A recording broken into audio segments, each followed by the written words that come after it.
এটা নির্ধারণ করতে পারতেছি না বলেই আমাদের এত বিপদ। আমাদের আসল বিপদ হচ্ছে আমরা এখনো আমাদের রাষ্ট্রটাকে সঠিকভাবে তৈরি করতে পারি না। আমাদের একজন নাগরিক জানে না যে এই নাগরিকের তার বাজেট কত, এই বছরে কত টাকা সে পাওনা।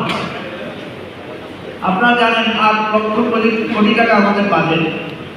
প্রত্যেকটা মানুষের পিছনে রাষ্ট্রের 40,000 টাকা পাওনা আছে বছরে, কিন্তু আমাদের নাগরিকেরা জানে না তাদের 40,000 টাকা এই রাষ্ট্র তার ব্যাপারে ব্যয় করার জন্য সিদ্ধান্ত নিয়েছে।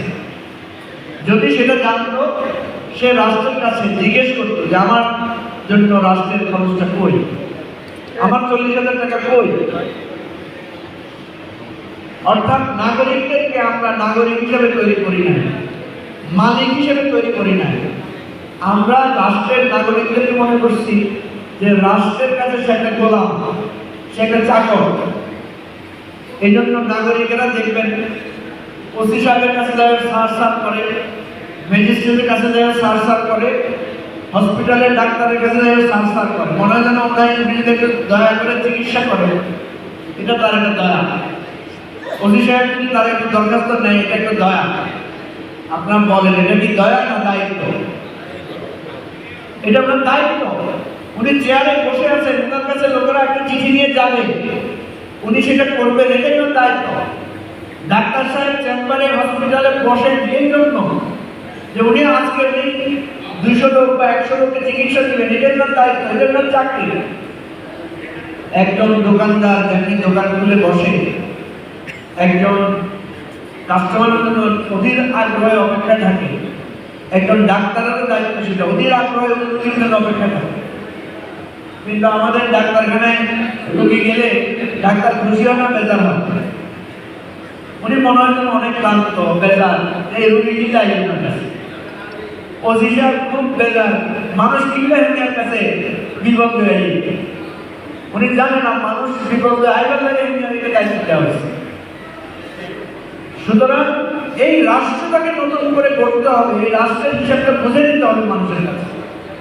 এই রাজনীতিটা আমরা করতে চাই।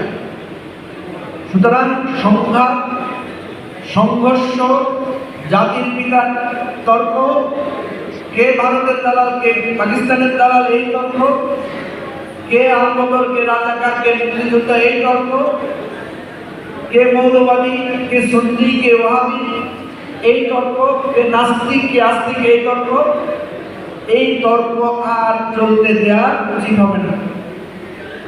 আমরা নতুন তর্ক তৈরি করব। নতুন তর্ক কি? নতুন তর্ক হচ্ছে যে আমার বাড়ির সামনে রাস্তাটা কালকে যতটুকু ছিল আজকে আর উন্নত হয়েছে কিনা, আমার ইলেকট্রিসিটি লোডশেডিং বন্ধ হয়েছে কিনা, আমার এলাকায় যে বন্যা হয়েছে বন্যা নিয়ন্ত্রণের ব্যবস্থাটা গ্রহণ করা হয়েছে কিনা। আমাদের রাজনীতির তর্ক হবে এগুলো নিয়ে আমরা আলোচনা করব, এগুলো নিয়ে বক্তব্য হবে, এগুলো নিয়ে ডিভিশনাল,